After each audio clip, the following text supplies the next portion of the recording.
Now I invite the delegation of Lebanon, represented by my colleague, Counsellor Mohammad Ali Jardali.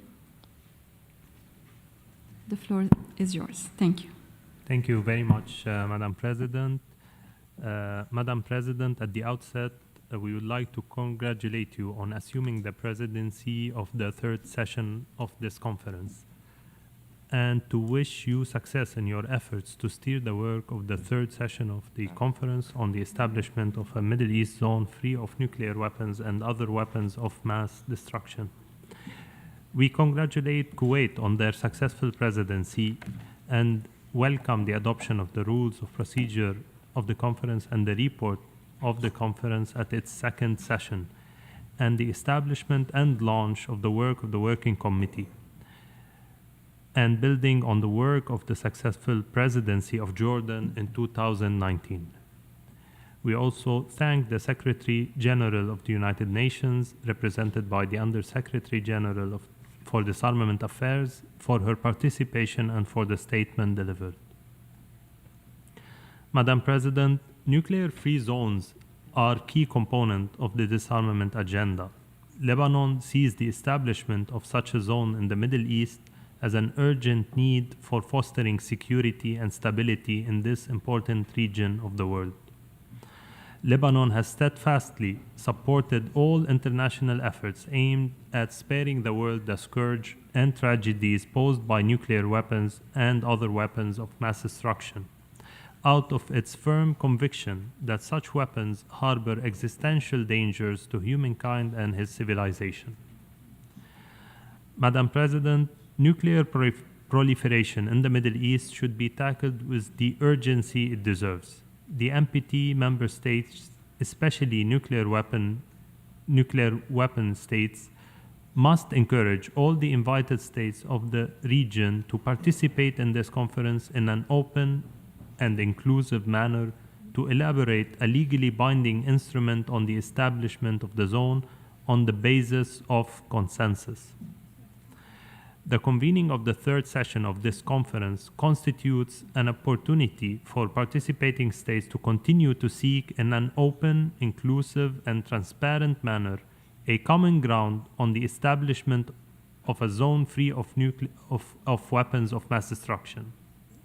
It is also important to use this platform under the umbrella of the United Nations to express concerns, propose solutions, and discuss in good faith in order to achieve the desired end goal of establishing the zone.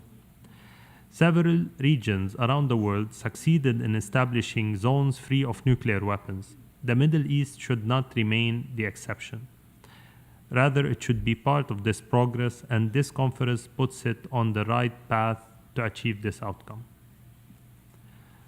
Madam President, we meet today after convening the long-awaited NPT review conference, which inability to reach consensus on an outcome document for the second consecutive time was a big disappointment, especially to non-nuclear weapon states.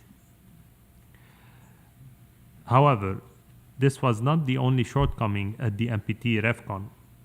We have witnessed an unwillingness of nuclear weapon states to make practical commitments under the first pillar of the treaty.